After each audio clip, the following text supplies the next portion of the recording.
What if the daily commute to work was not on the ground but in the sky? Or what if cross-country trips took less than an hour? Imagine, instead of being stuck in traffic, you're soaring above it or zipping across states in the blink of an eye. Sounds like a dream, right? Well, this dream might soon be our reality.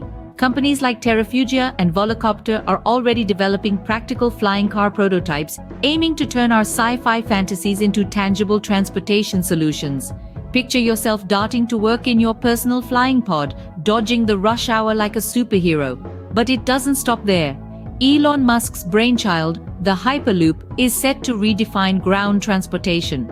Picture levitating pods propelled by air pressure, whisking you from New York to LA in under an hour. It's not just about speed, but the possibilities it opens up.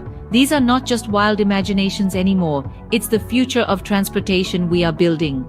Just like any innovation, the road to these futuristic modes of transportation isn't without its bumps. As we chart a new course into the world of flying cars and ultra-fast hyperloops, we hit a few roadblocks standing in our path. The first of these is infrastructure. Our cities, our roads, our airports, they were all built with traditional modes of transport in mind. To accommodate flying cars and hyperloops, we need an overhaul of our infrastructure, a gargantuan task indeed. Next, we have the challenge of regulations. How do we manage traffic in the sky? How do we ensure safety in these high-speed hyperloops?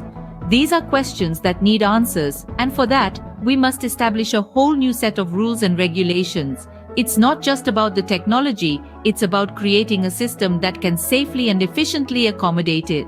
And speaking of safety, that's another hurdle we need to clear. With great speed comes great responsibility. Ensuring the safety of passengers in these super-fast, high-flying modes of transport is paramount, and achieving that is no easy task. But despite